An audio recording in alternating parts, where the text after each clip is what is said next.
So today I'm joined by Ross Abbott, who is a learning and development expert, challenging and educating the status quo between physical and mental health. Ross is a learning development manager for Green Cross Global, an organization that saves lives through consultancy software and training in all matters regarding health and safety. And Ross is also a volunteer for a crisis charity called Shout, which is a text messaging crisis service. So thank you for joining me on the Happy Tradie podcast today, Ross. And it'd be great for the listeners just to get a bit of an introduction as to who you are, your sort of day-to-day role, and how you became interested in mental health training. Cool, Steve. Well, thank you very much for having me. A big title, an expert in mental health. So that's why you're here. Okay, no pressure. No pressure. Yeah. So a little bit about me. So I'm a father of one. I'm a veteran of 24 years service in the armed forces, and as you say, I'm the L&D lead for health and wellbeing for Green Cross Global. That's a really diverse role because we have lots of different clients that need lots of different things. Lots of different businesses need different types of support, and it's really starting to focus on what does it mean to them. You know, I can say what I think support looks like, what I think mental health looks like, but actually it's about that individual business. What does it look like to them, and what do they want to achieve? So yeah, I head up all the health and wellbeing, so physical health. But really, a lot of my time's taken up with mental health. So looking at strategies within businesses to say, actually, where are you now with your mental health? Where do you want to be? And how do we get there? You know, what does that journey look like? How long do you want it to take? And who do you want it to include? So I head up all of that. I'm a talker. We've got our own podcast as well, Taming the Tiger. Yeah, got to get that in. I thought I'd go just drop that in. Absolutely. I'm still an active trainer myself, and I do a lot of the course designs. Very lucky that I've got a brilliant team around me, including an in-house business psychologist who gives me all the data and all the information I need to. I feel sometimes I'm just making cups of tea for the team and putting some presentations together.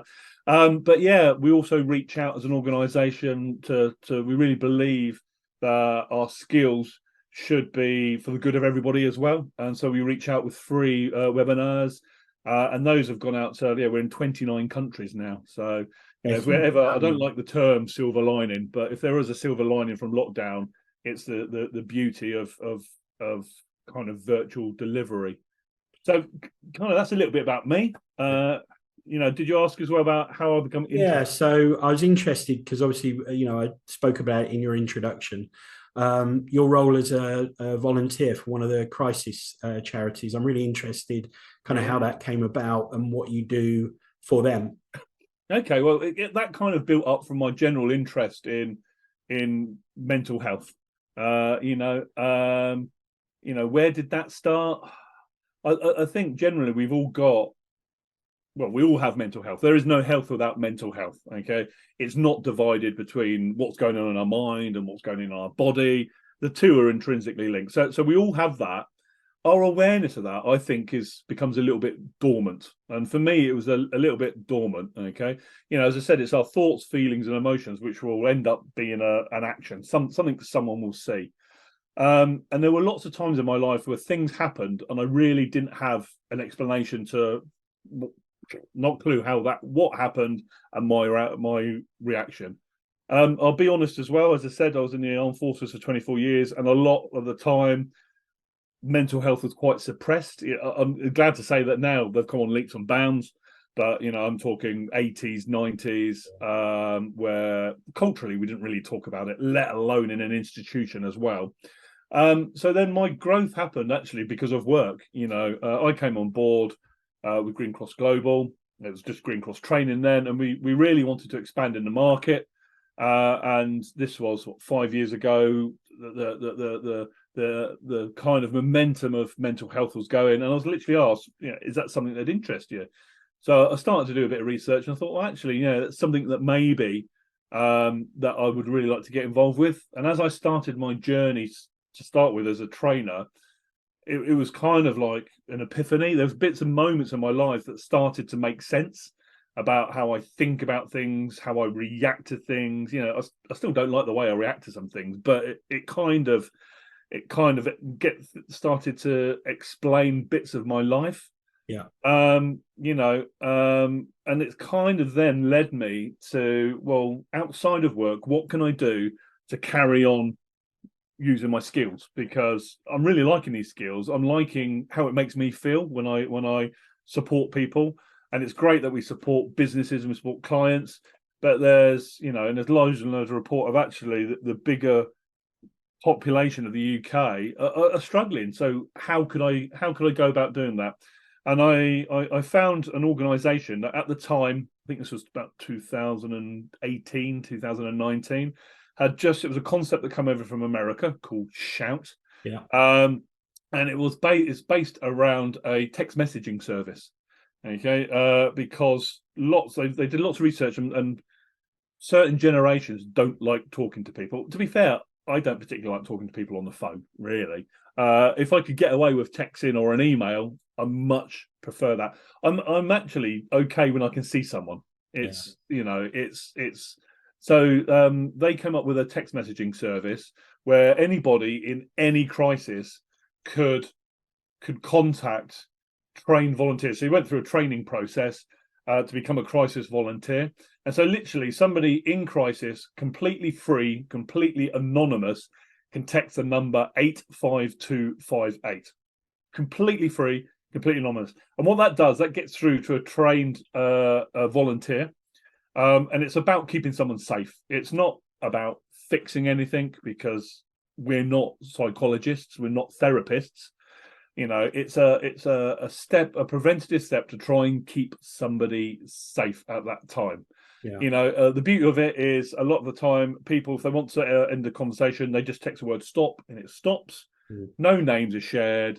And also people that are vulnerable, you know, they can go to the toilet with their phone and text. They can sit in their bedroom and text without anyone else knowing that they're interested. So it's a really easy way for people to access support from trained professionals. You know, Shout they've just released their 2022 statement. And last year they supported 260,000 people. Wow, that's incredible. That is 670,000 conversations. You know, and there was 9,500 interventions about suicide. So amazing. Yeah, and in the process will have saved untold number of lives through that sort of intervention. It's that kind of early triage, if you like, to intervene and for somebody to start the path really to getting some help, and just feeling like there's somebody that is listening to them as well. And I absolutely understand what you're saying, that you don't always want to speak to somebody on the phone.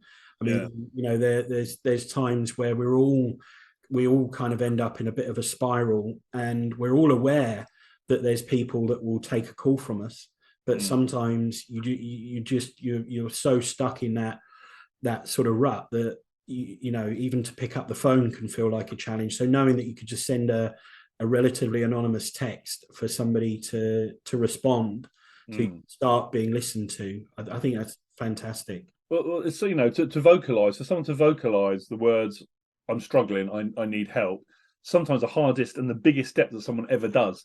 Yeah. So why the service is brilliant, it just eliminates, as you said, all those barriers that might get in the way of you stopping to do that. Yeah, I think that's great. What's the number again? Just so it is 85258. So 85258. As I say, completely free, completely anonymous. You know, obviously you need to have a signal on your phone. Apart from that, that's all you need. Yeah, because one of the things, and we're going to touch on it later on in the podcast, is about, you know, how our sort of tradie listeners, if they are struggling, can start to get help. So we'll come back to that.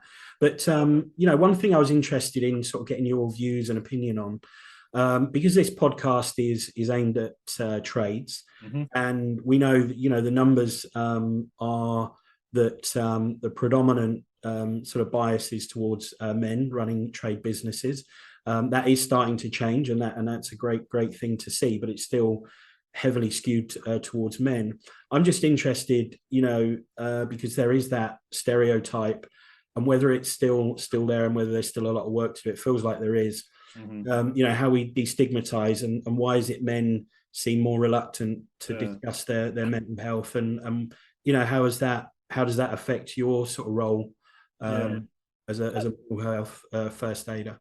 No, it's an interesting stats unfortunately don't lie, and you're absolutely right. When we look at deaths by suicide, in England and England and Wales, because that's how it's split, England and Wales, and then Scotland, slightly different statistics. But you're talking two people a day will end their life by suicide from the construction industry. We're talking 18 people a day will end their life by suicide. 2 of those will be from the construction industry. Overall, 75% of deaths will be male. So those stats, and those stats really haven't changed in quite a while. A lot of it comes down to it's stigma and discrimination. There is, and all the listeners might say that there is great movement, and rightly so, about reducing gender stereotypes for women. And as you said, there's more women coming into the trades. Absolutely fantastic, real positive movement being happening to crash those stereotypical roles of what women can achieve. Because there is that thing, you can't be what you can't see. So the kids that are coming through school now, I actually think getting into a trade is probably one of the best things they can do, with the way technology and AI is kind of eradicating certain jobs. Actually, getting a skill, getting a craft, but you can't be what you can't see. And the more sort of females going into those roles will only inspire the next generation. Yeah, no, absolutely so. But what we've kind of still got a little bit of is this stigma and discrimination about the traditional male role. We go back, unfortunately, to talk about suicide, that the biggest age group is kind of 40 to 49-year-old males. And so unfortunately, the biggest increase is females under the age of 25. That's the biggest increase we're seeing, and that's gone up like 93% in the last 10 years. But the majority is this 40 to 49-year-old male bracket, where traditional standards of how you were brought up, the male dominant role, the breadwinner, all that's still there. We still get the terminology of man up. A particular favorite of mine, or real men don't cry, another particular favorite of mine, or pull your socks up. And I don't know how keeping your calves warm was ever going to help your mental health. There is still this stigma around men being able to say, hey, I'm struggling. But things are starting to get better. So there was a report done last year by the Priory Group, which are quite well known across the UK for supporting mental health and substance misuse. And they say that actually now 60% of men are starting to share their feelings about mental health. That's good. So we're starting to get there, but that still means, I'm not great at maths, it still means that 40% aren't talking about them. They won't discuss mental health with friends, family, or medical professionals. And alarmingly, another part of that survey, 40% of men said they would only reach out if they had thoughts of self-harm or suicide. So it's got right to that crisis point. That feels almost too late at that point. We're looking at really then massive reactionary interventions. And we'll talk later about how we can support ourselves and support the listeners can support their businesses. And it's about being preventative. And some of the responses that they said, I've learned to deal with it. 40% of men said, I've learned to deal with it. I'm too embarrassed, 29%, and I don't want to be a burden, which is a really big one, because often when we're talking to someone, we can say, well, how do you think other people, especially at crisis? So we've talked about self-harm and suicide. What about your family? What about your work colleagues? And that is a real big, that we shouldn't be guilting people, because actually that's often who they're thinking about. That I've been a burden, and actually I'll release a weight on everybody by taking matters. I've got a solution. I can sort this out myself. Yeah, it's really interesting, and you just started to touch on there about how they sort of help the people around them or the people in their business. I mean, when you go on a plane and you listen to the sort of air steward there giving the information about put your own oxygen mask on Yeah, first, look after yourself first, and I think that's very true. To be able to help others around you, you've also got to be on top of your own mental health. So one of the other questions I wanted to ask you is about that. Is a lot of the trade business owners, they start out as one van bands, if you like. They're brilliant at what they do. They're great craftsmen and craftswomen, and they grow, a really strong reputation that inevitably brings more work, and inevitably they start hiring people, and they start then being responsible for other people. So what sort of advice can you give for a trade business owner that's got a team that's growing, to spot problems within their team, mental health issues within their team? What signs can they look out for, and how can they start to intervene? yeah. So a really interesting point you said about the analogy of the oxygen mask, and that's vitally important. It's absolutely fine to have an obligation. So for a business owner, have an obligation to support others. That's got to start with yourself, because Yeah, if you're not supporting yourself, you can't support anyone else. You're being effective. yeah, Okay, so it's really important that whatever we think about supporting the workforce, it starts with how do we support ourselves. You can't be an effective business leader if you're not firing, on all cylinders, and sometimes we need to take a step back to actually be more present, if that makes sense. If we're just constantly there, and I get it, especially startups, you're burning the candle at both ends, you're still out on the road, you're still doing, getting hands on, but then trying to build that as well. If you're just constantly there, then that's, but not firing on all cylinders, that's presenteeism, and actually you become less effective. So sometimes it's really important to realize that we do need to step back, pause.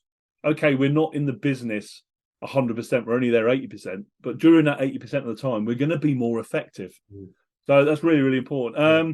There's a So, great book. Sorry, I just wanted to just come in there. There's a great book written by a great sort of Stoic interpreter, author called Ryan Holiday, called Stillness is the Key.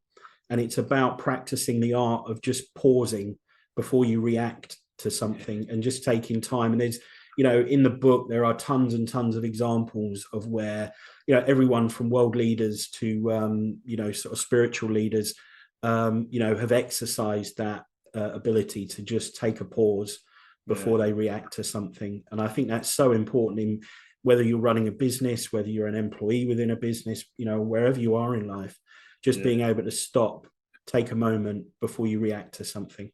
and that's a massive, my career splattered with times where I didn't do that, and it never works out well. It never works out well. So it is, massively important that we just pause and reflect, Yeah. because especially if we have negative thought processes, and I have quite a lot of negative thought processes, I need to pause and reflect, because I need to work out, actually, is that the truth, or is that my brain's perception of the truth? Yeah. And if we just go with what your brain thinks it is, Mm. that can have some consequences. So, so looking at our teams then, overall, as the in the workforce, what if they're coming in day to day, what should we be looking at? So, well, the fact is, if they don't come in, so absence. And I touched on this before. Actually, absence has been taken over by presenteeism. So presenteeism is coming into the work because they realise that the boss is monitoring that if I come in and if I don't, if I miss a shift, that's reportable. It starts to have things like, I don't know, verbal warnings, written warnings, impact your pay, promotion. So people realise that. So they come into work, but actually physically or mentally, they're not in the right place. Yeah. So that can then knock on to, maybe we should be looking at discipline problems. So have we got arguments amongst the teams, the staff? Have we got problems with arguments with the management that are kind of, we're looking for things that are not normal for that individual. Saying that, I don't really like the word normal. I prefer usual, because normal, we could be here for hours talking about what normal is. So usual. So what is usual behavior for that person and what do we go outside of that? It is important to realize, though, actually sometimes we can bring people into the business that are already impacted by their mental health. Yeah. So what we're going to discuss may already be prevalent. But performance, is there a change in their performance? The quality of their work, are you getting customer complaints? They're supposed to be at an appointment and they don't turn up, and when they turn up, that they're leaving, I don't know, they may be on a site or going into a business, and they don't leave it in the way that we expect them to leave it as part of our client satisfaction. Looking in our workforce as well about retention, are people still there or people leaving? So we've got all those bits, but as an individual, we've got change in emotions, so mood swing, and it can go both ways. I often talk about people in the workplace can often put a mask on to hide their emotions, but since lockdown, mask has got a whole completely different meaning. So but anger problems, communication problems, fatigued, physically tired, reckless behavior, and so it's all looking at about thoughts, feelings, and emotions resulting in the action. And in business, a lot of the time we will see the action, and as you said before, Stephen, it's like we set this up, but we actually didn't, is actually when we see that action, it's really hard not just to react to that action that the employees. We need to pause, we need to reflect, and we need to ask why. Seek to understand before we seek to be understood. Because actually, if I've got a work colleague, I've got an employee that's absolutely been fantastic, and all of a sudden they plunge down, well, that I need to, as good management, I need to start to understand why that's happened.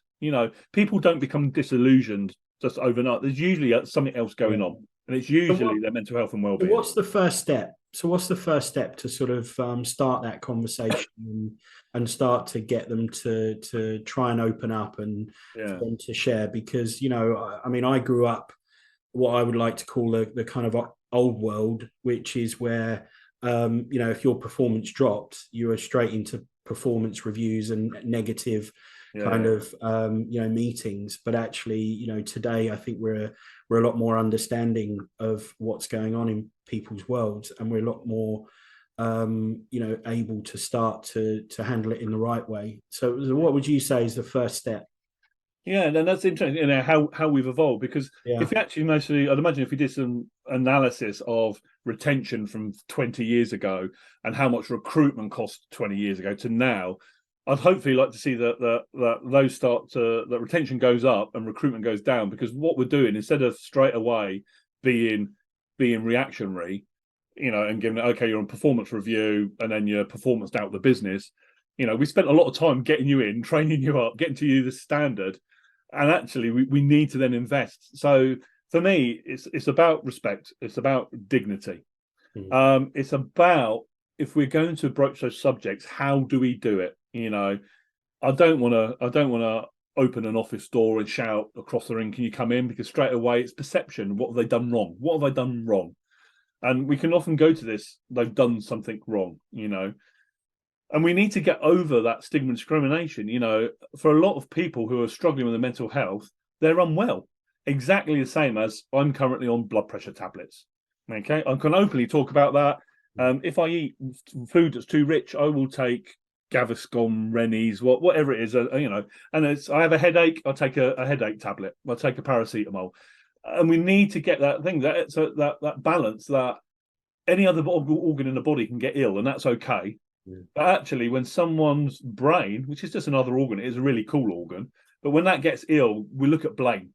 And the same with addiction. We look at blame. It's your fault you're doing that. And actually, it's not. It's an illness. So it's about respect. And for me, it is about starting that conversation. So look where we're going to do it. Often a neutral area can be good.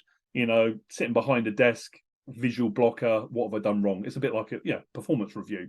Well, the challenge here, sorry, just to jump in, Ross, the challenge here, of course, is for a lot of tradies, actually, they don't necessarily have the luxury of quiet areas or quiet spaces. So Yeah, they're sharing a van, or they're sharing customers sort yeah, of space, yeah. and Well, perfectly.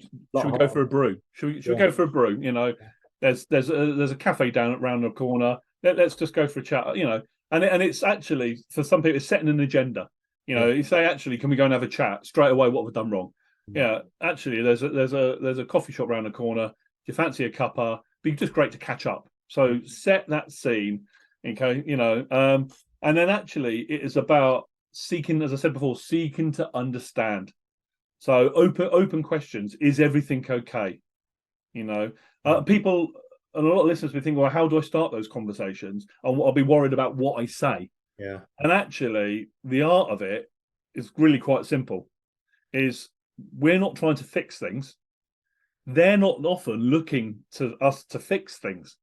They don't want fixing. What they want is someone to listen to them, mm, and listen to them without discrimination, without judgment, but actually with a bit of empathy. Walk in their shoes. yeah, Is everything okay?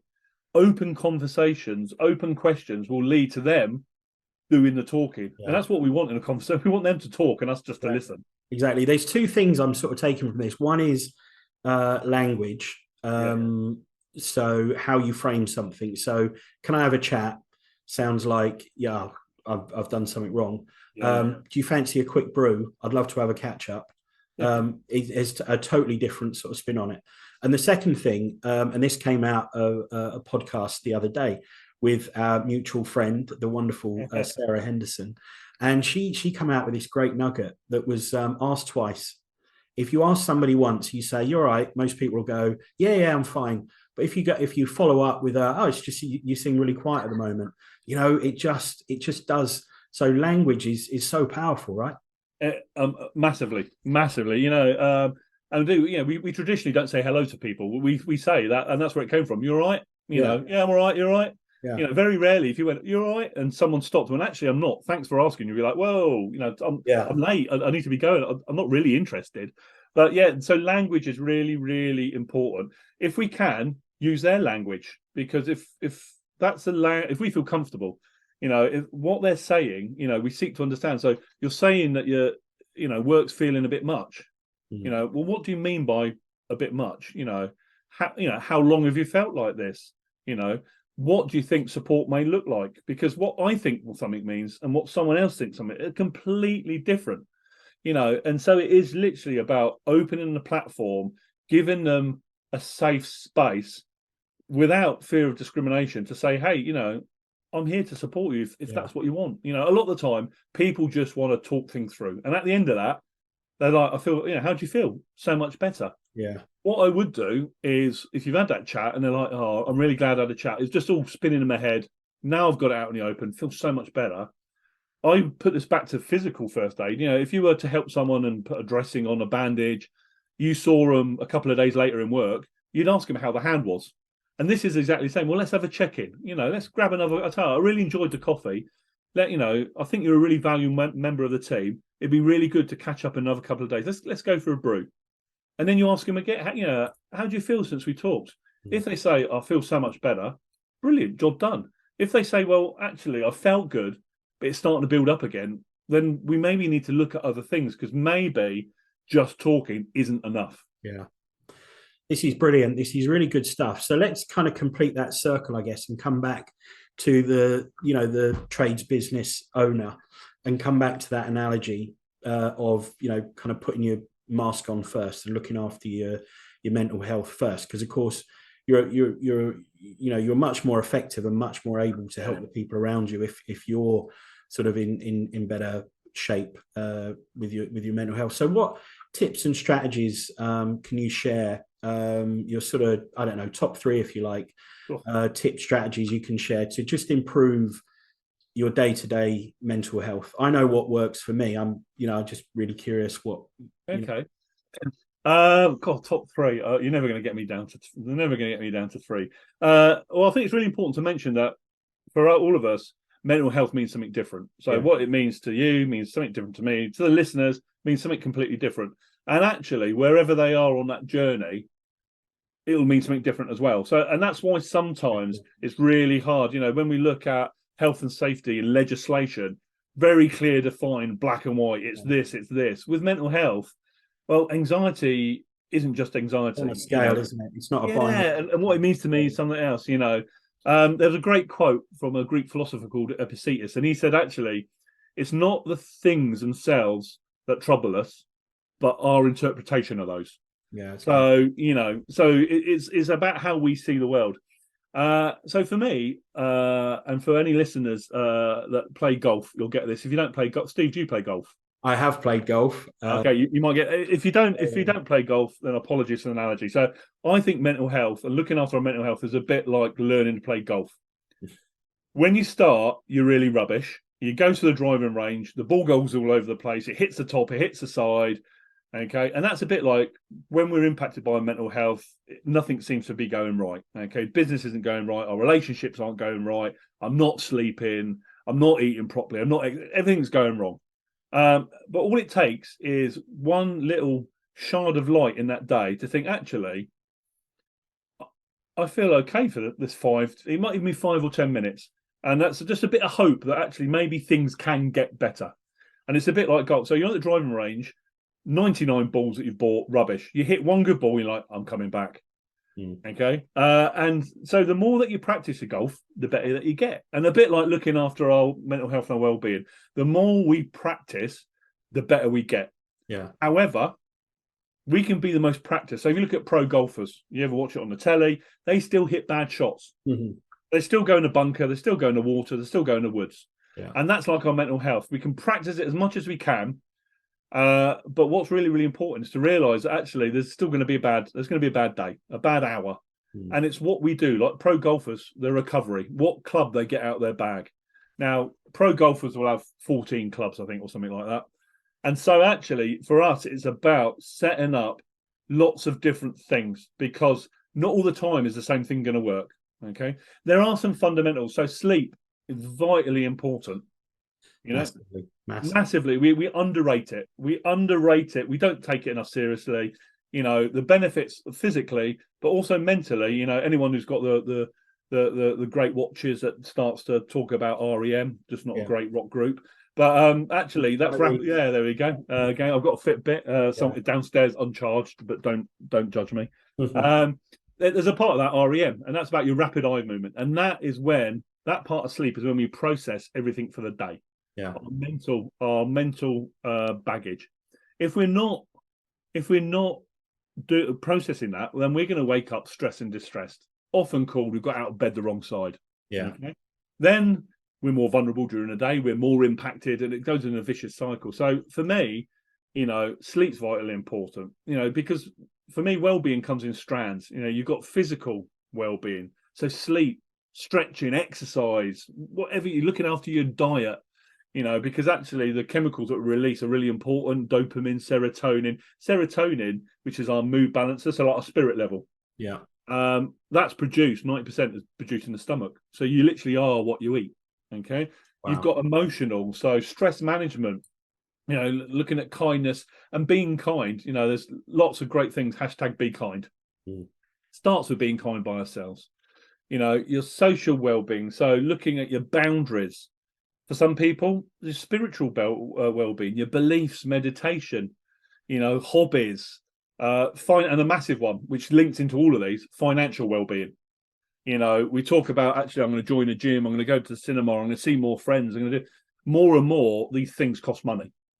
And actually, if you're not looking at your financial well-being, looking at your budgeting, you know, really, especially, you know, when we're feeling the pinch in business as well, really understanding your figures, it isn't just going to go away.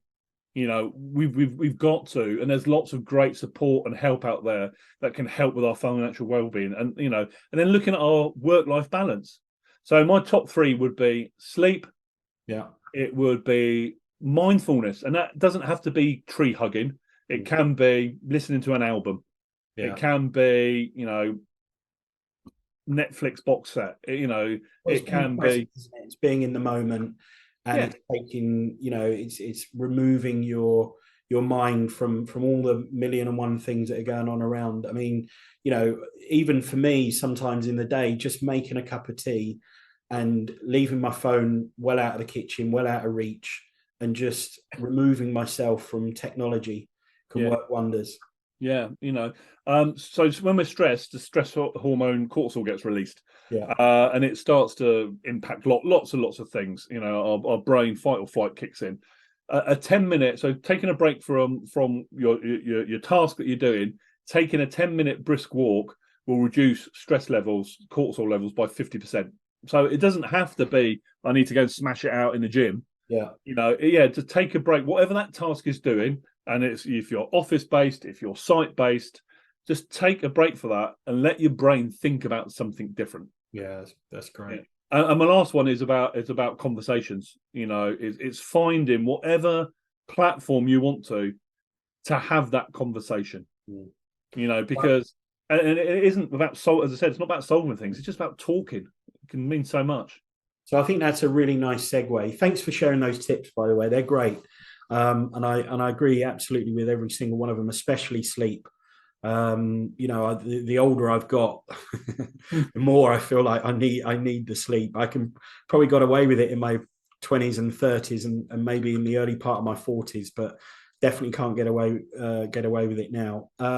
So that kind of is a nice little segue into the final question before we wrap up.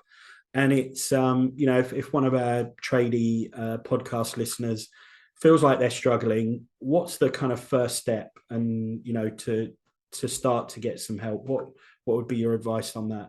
Yeah, no, a really good question. I think, you know, if they feel like they're struggling, first of all, congratulations that actually, if you feel that you're struggling, you've noticed it. That's emotional literacy. Yeah. You know, because, you know, it's realizing that I'm not performing, I'm not acting, I'm not talking, behaving in the way that I usually do. You know, and the big thing is, yeah, it is okay not to be okay. Yeah. Absolutely fine. You know, and there is support for everyone, for a single trader, for someone who's got 10 in their business, someone's got 100 in their business. There is support for everyone because everyone does support it. You know, so for me, you know, talking is a great start. Yeah. Talking is a great start. You know, and you're not always talking for a resolution, but just to talk things out. You know, something sparring in my head sounds very different in my head than it does out loud. So if you've got family, friends, a work colleague, you know, that's a great start. There's great charities. As I said, Shout 85258. That's about talking. Whatever your crisis doesn't have to be I'm considering ending my life. It could be that actually I'm struggling with my mortgage this month. Yeah. Struggling with invoices that are coming in and my clients aren't paying them on time because they're struggling. It becomes chicken and egg and it rolls on and on and on. You know, depending on our age group, you know, there is Silver Line, which is for over 65s. You know, we've got, so Shout now will go all the way down to about 8 for 8-year-olds, which we think is a really young age. But I've had lots of conversations with people, with children that are still in primary school about their mental health. And what's typically the first, because that's probably quite a difficult thing as well, is knowing what that opening message is. You know, what typically, what do you see coming through as the first message? Well, so a lot of the time is that, yeah, I'm struggling, I need help, Yeah, I can't go on. And then actually, well, what do you mean? What does struggling mean? What does I need help? What does that mean? I can't go on. You know, we've all done jobs, we've done a project, we've all had days of like, actually, I've had enough. I can't go on. You know, some people hopefully no one on this podcast is thinking I've had enough of this. But you know, what does that mean? Because what we don't want to do is go down a rabbit hole of something completely different. No. So, you know, for me, it's always that you know, I'm really glad that you reached out. You do deserve support. So these are things we call strength IDs. Yeah. You know, I've got two people in my business. You're a real value to me. You know, I really, you know, the business and myself really value you. Yeah. What can we do to support you? You do deserve support. Because in their mind, a lot of the time, they'll be thinking, I don't deserve support. Or maybe they're in a toxic relationship where someone else is telling them, but everyone will think you're stupid if you say anything. No one will take you seriously. Yeah. So, to let them know, it's validation of those emotions. There's lots of support, because I said there's lots of strands of this well-being. So, financial problems. We've got, look, again, for those of you that are just listening, my cat's just come to sit on my app. There you go. This goes out as a video as well, so there we go.